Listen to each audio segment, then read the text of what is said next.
তো ওই যে দেখো এদিকে মশলা কইরা লাইছি, আর এদিকে এই যে দেখো এন সয়াবিন এনে আলু ভাজ্জা লইছি, ভাজি করে নামাই লাইছি। এই যে আর এনে কড়াইয়ের মধ্যে তেল দিয়ে লাইছি, এই যে দেখতেছো। হ্যালো বন্ধুরা, তো আজকে রাতের খাবার কি রান্না করতেছি তোমরা তো অলরেডি দেখেই লেছো। তো এদিকে কিন্তু শুটকির তরকারি ডুগা দিয়ে আলু দিয়া কালকে কাটতে লেছিলাম, তোমরা দেখাচ্ছিলাম। আর এদিকে লই লেছি সোয়াবিন আর আলু মাংসের মতো রান্না করুম। আর এদিকে মরিচের 1.5টা মরিচ টরিচ ওই তো বাইটটা লাইতেছি, করা ফাটার মধ্যে দিয়ে লাইছি তোমার জিরা আর মরিচ বাইটটা লাইছি। তো সেদিন একটা দিদি আমার কমেন্ট করছিল যে আমি নাকি মরিচ ভাড়ছি না, আমি গুঁড়া মরিচ দিয়ে খাইছি। তো অ্যাকচুয়ালি দিদি হয়তো তো দেখছে না আমার ভিডিও, না দেখেই কমেন্ট করছে, তোমরা তো জানো ঠিক আছে না। তো আমার শুটকির তরকারি কিন্তু ওই গেছে, ওখানে নামাইলাম, নামাই কিন্তু আমি সয়াবিন তরকারি বসাই দিতেছি। তো ওই যে দেখো এদিকে মশলা কইরা লাইছি, আর এদিকে এই যে দেখো এন সয়াবিন এনে আলু ভাজ্জা লইছি, ভাজি করে নামাই লাইছি। এই যে আর এনে কড়াইয়ের মধ্যে তেল দিয়ে লাইছি, এই যে দেখতেছ। তো আমি সয়াবিনের তরকারিটা বলাইতেছি, এদিকে শুটকি তরকারি হয়ে গেছে।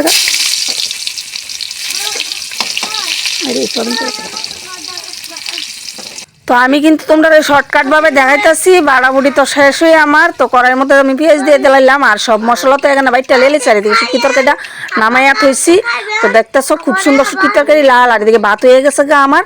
তো এই যে কড়াইয়ের পেঁয়াজগুলি হয়ে গেছে গা, ওখানে কিন্তু আমি মশলা দিয়ে দেবো কড়াইয়ের মধ্যে। ঠিক আছে, রেসিপিটা কিন্তু খুবই সুস্বাদু হইব। ঠিক আছে, এখন রাত্রের খাবার, তার বাবা কোনো বাড়িতে আইসে না। তো তার বাবা সোয়াবিনটা বালাফা বেশি, তাই সোয়াবিন বালাফা, আমি বেশি একটা বালা পাই না সোয়াবিন, আমার লাগে শুটকি তরকারিতে হয়েছেই।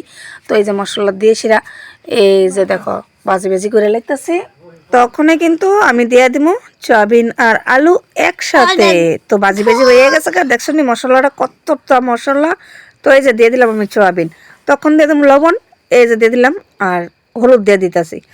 তো দিয়া একবারে একদম কষানো কষানো হইলে তারপরে দিয়ে সেরা আমি একটু জল দেবো, দিয়ে সেরা কষানো কষানো করে একটু জল জল করে সেরা রেসিপিটা করতেছি।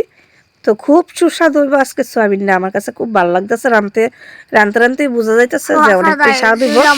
তো এই যে দেখো, এই যে দেখো কষানো কষানো কিন্তু হয়ে গেছে। তো অনেকটা বাজা বাজা হয়ে গেছে গা নাড়েটার সেরা, তারপরে দিয়ে ওখানে আমি হালকাভাবে একটু জল দিয়ে দেবো। তো দেখতেছি এত সুস্বাদু রান্না, আয়া পরও কে কে খাইবা আমরা বাড়ির মধ্যে বন্ধুরা। তো শুটকির তরকারি আর সোয়াবিন তরকারি আজকে রেসিপি, কালকে মাংস খাইছি, তো আজকে খাইতেছি আড্ডি ছাড়া মাংস। ঠিক আছে না। তো আমি জল দিয়ে দিলাম, এই যে দেখো।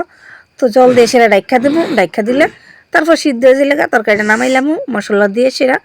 ঠিক আছে, এই যে দেখো আমার তরকারি হয়ে গেছে, ওখানে আমি নামাই লেতেছি। আর ব্লগটা কেমন লাগছে তোমরা কিন্তু একটা কমেন্টে জানাইয়া, আর ভালো লাগলে একটা শেয়ার করে দিও।